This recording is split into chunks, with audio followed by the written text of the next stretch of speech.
Halo teman-teman, kembali lagi di channel Irfan. Apa kabar semuanya? Semoga selalu sehat dan diberikan kemudahan dalam menjalani aktivitas sehari-hari. Seperti biasa, sebelum kita masuk ke pembahasan yang menarik kali ini, jangan lupa untuk menekan tombol like, subscribe, dan nyalakan lonceng notifikasinya agar teman-teman tidak ketinggalan informasi terbaru seputar Timnas Indonesia, pemain diaspora, naturalisasi, hingga perkembangan sepak bola dunia. Teman-teman, dalam beberapa hari terakhir muncul sebuah kabar yang cukup menarik perhatian pencinta sepak bola Asia Tenggara. Thailand secara mengejutkan tidak mengundang Timnas Indonesia untuk mengikuti turnamen Piala Raja 2026 yang akan digelar pada bulan November mendatang. Ya, teman-teman tidak salah dengar. Timnas Indonesia yang saat ini menjadi salah satu kekuatan terbesar di Asia Tenggara justru tidak masuk dalam daftar peserta yang diundang oleh Federasi Sepak Bola Thailand. Padahal, jika melihat perkembangan Timnas Indonesia dalam beberapa tahun terakhir, kehadiran skuad Garuda tentu akan membuat turnamen tersebut jauh lebih menarik. Namun, ternyata Thailand memiliki pertimbangan tersendiri. Lalu yang lebih menarik lagi adalah reaksi dari PSSI sendiri. Alih-alih merasa kecewa atau sibuk mempertanyakan keputusan Thailand, PSSI justru dikabarkan langsung menyusun rencana yang jauh lebih ambisius. Bahkan kabarnya Timnas Indonesia sedang mengincar laga uji coba melawan tim-tim kuat dari Eropa.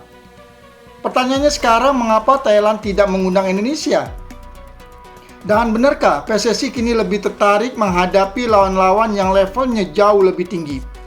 Mari kita bahas bersama. Teman-teman, jika kita melihat daftar peserta Piala Raja 2026, Thailand memilih mengundang Uzbekistan, Oman, dan Bahrain. Tiga negara yang secara ranking FIFA berada di level yang cukup tinggi di Asia. Sekilas, keputusan tersebut memang membuat banyak orang bertanya-tanya. Mengapa Indonesia tidak diundang?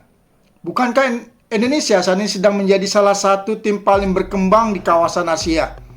Bukankah duel Indonesia melawan Thailand selalu mampu menarik perhatian publik Asia Tenggara? Pertanyaan-pertanyaan seperti itu langsung bermunculan di media sosial. Bahkan banyak supporter Indonesia yang merasa heran dengan keputusan Federasi Sepak Bola Thailand. Namun, jika kita melihat situasinya secara lebih objektif, sebenarnya ada alasan yang cukup masuk akal. Thailand dan Indonesia saat ini berada dalam satu grup di putaran final Piala Asia 2027. Tidak hanya Indonesia dan Thailand, di grup F juga terdapat dua raksasa Asia, yaitu Jepang dan Qatar. Artinya, setiap pertandingan memiliki arti yang sangat penting. Dalam sepak bola modern, informasi adalah senjata. Semakin sedikit informasi yang diberikan kepada lawan, semakin besar peluang untuk menjaga kejutan taktik. Karena itulah, banyak negara yang menghindari laga persahabatan melawan calon lawan di turnamen resmi. Mereka tidak ingin strategi, pola permainan, atau kekuatan terbaru mereka terbaca lebih awal. Kalau kita melihat dari sudut pandang Thailand, keputusan untuk tidak mengundang Indonesia mungkin bukan karena meremehkan. Justru bisa menjadi karena mereka menganggap Indonesia sebagai lawan yang sangat serius. Bayangkan saja, jika Thailand benar-benar menganggap Indonesia bukan ancaman, mungkin mereka tidak akan terlalu memikirkan risiko bertemu dalam laga persahabatan. Tetapi kenyataannya berbeda. Perkembangan Timnas Indonesia dalam beberapa tahun terakhir memang sangat signifikan. Kehadiran banyak pemain diaspora berkualitas, peningkatan kualitas kompetisi, dukungan penuh dari PSSI, dan kini ditangani oleh John Hetman yang memiliki pengalaman besar di sepak bola Eropa. Semua itu membuat Indonesia tidak lagi dipandang sebagai tim pelengkap di Asia. Indonesia kini mulai dihormati. Dan ketika sebuah tim mulai dihormati, maka lawan akan berpikir dua kali sebelum membuka seluruh kekuatannya dalam pertandingan persahabatan. Teman-teman, yang menarik adalah bagaimana respon PSSI terhadap situasi ini. Biasanya, ketika sebuah tim tidak mendapatkan undangan dalam turnamen tertentu, reaksi yang muncul adalah kekecewaan. Tetapi kali ini berbeda. PSSI justru memilih melihat peluang yang lebih besar daripada mengikuti turnamen regional yang level persaingannya terbatas. Indonesia disebut sedang menyusun agenda uji coba yang jauh lebih menantang. Targetnya bukan lagi tim Asia Tenggara, bukan juga sekedar tim Asia, melainkan tim-tim kuat dari Eropa. Kalau benar rencana ini terwujud, maka ini akan menjadi langkah yang sangat menarik. Karena salah satu masalah yang selama ini sering dihadapi timnas Indonesia adalah minimnya pengalaman menghadapi tim dengan level elit dunia. Kita memang sudah sering bertemu dengan negara Asia. Kita juga pernah menghadapi Argentina, namun frekuensi pertandingan melawan tim kuat dunia masih sangat terbatas. Padahal untuk berkembang, sebuah tim membutuhkan tantangan yang lebih besar.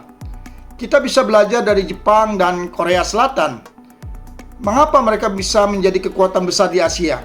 Salah satu alasannya karena mereka rutin menghadapi lawan-lawan kuat dari Eropa dan Amerika Selatan. Mereka tidak takut kalah, mereka tidak takut kebobolan, karena tujuan utama mereka adalah belajar. Dan mungkin sekarang Indonesia mulai menuju ke arah yang sama. Teman-teman, kalau kita jujur, saat ini timnas Indonesia sebenarnya sudah berada di level yang berbeda dibanding beberapa tahun lalu. Dulu kita sering merasa bangga jika bisa mengimbangi tim Asia Tenggara. Sekarang targetnya sudah berubah. Indonesia ingin bersaing di level Asia, bahkan bermimpi tampil konsisten di Piala Dunia. Kalau targetnya sebesar itu, maka kualitas lawan juga harus meningkat. Menghadapi Thailand memang menarik, menghadapi Vietnam juga menarik. Tetapi apakah pertandingan seperti itu cukup untuk mempersiapkan Indonesia menghadapi Jepang, Qatar, Korea Selatan, Iran, atau bahkan negara-negara Eropa? Jawabannya tentu tidak sepenuhnya. Karena itulah banyak supporter yang justru menyambut positif kabar bahwa PSSI sedang mengincar lawan yang lebih kuat. Meskipun risikonya besar, meskipun peluang kalah juga lebih tinggi, tetapi manfaat jangka panjangnya bisa sangat besar. Bayangkan jika Indonesia berhasil mendapatkan kesempatan menghadapi tim-tim Eropa yang memiliki kualitas jauh di atas rata-rata Asia. Para pemain akan belajar bagaimana menghadapi tekanan yang tinggi. Belajar bagaimana menjaga intensitas permainan selama 90 menit. Belajar bagaimana mengambil keputusan cepat ketika menghadapi pemain kelas dunia. Pengalaman seperti itu tidak bisa didapatkan hanya dari latihan. Harus melalui pertandingan langsung, dan semakin sering pengalaman itu diperoleh, semakin cepat pula perkembangan tim. Teman-teman, ada satu hal yang menurut saya menarik dari situasi ini. Dulu, Indonesia selalu berusaha mengejar Thailand. Setiap kali membahas sepak bola Asia Tenggara, Thailand hampir selalu dijadikan patokan. Tapi sekarang situasinya mulai berubah. Indonesia tidak lagi hanya berpikir tentang Thailand, Indonesia mulai berpikir tentang Jepang, mulai berpikir tentang Qatar, mulai berpikir tentang Piala Dunia. Ini menunjukkan bahwa arah perkembangan sepak bola Indonesia mulai bergeser ke level yang lebih tinggi. Bukan berarti kita meremehkan Thailand, sama sekali tidak. Thailand tetap salah satu negara terbaik di Asia Tenggara. Mereka memiliki sejarah yang panjang dan prestasi yang patut kita hormati. Tetapi Indonesia saat ini memiliki ambisi yang lebih besar. Dan untuk mencapai ambisi tersebut, Indonesia harus berani keluar dari zona nyaman. Harus berani menghadapi lawan yang lebih kuat, harus berani menerima kekalahan demi proses belajar. Karena tidak ada tim besar yang lahir tanpa menghadapi tantangan besar. Teman-teman, jika kabar ini benar dan PSSI berhasil mendatangkan lawan dari Eropa untuk FIFA Matchday November nanti, maka itu bisa menjadi salah satu langkah penting dalam perjalanan timnas Indonesia menuju level berikutnya. Mungkin hasilnya tidak langsung terlihat, mungkin Indonesia masih akan mengalami kesulitan, tetapi proses seperti itulah yang dibutuhkan untuk membangun tim yang benar-benar kuat. Dan mungkin inilah alasan mengapa PSSI tidak terlalu memikirkan keputusan Thailand. Karena fokus mereka saat ini bukan lagi sekedar memenangkan persaingan di Asia Tenggara, melainkan mempersiapkan Indonesia untuk bersaing di level Asia dan dunia. Jadi ketika Thailand memilih jalan mereka sendiri, Indonesia juga sedang memilih jalan yang berbeda. Jalan yang mungkin lebih sulit, jalan yang lebih menantang.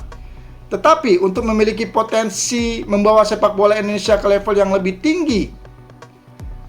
Nah, teman-teman, sekarang giliran teman-teman. Menurut teman-teman, apakah Thailand sengaja tidak mengundang Indonesia karena faktor taktik menjelang Piala Asia 2027? Dan jika harus memilih, teman-teman ingin timnas Indonesia menghadapi negara Eropa mana dalam laga uji coba mendatang? Tulis pendapat teman-teman di kolom komentar. Dan terima kasih sudah menonton video ini sampai selesai. Jangan lupa untuk like, komentar, subscribe, dan nyalakan lonceng notifikasinya agar channel ini terus berkembang dan menghadirkan pembahasan menarik seputar timnas Indonesia setiap harinya. Sampai jumpa di video berikutnya. Salam olahraga, salam sepak bola Indonesia.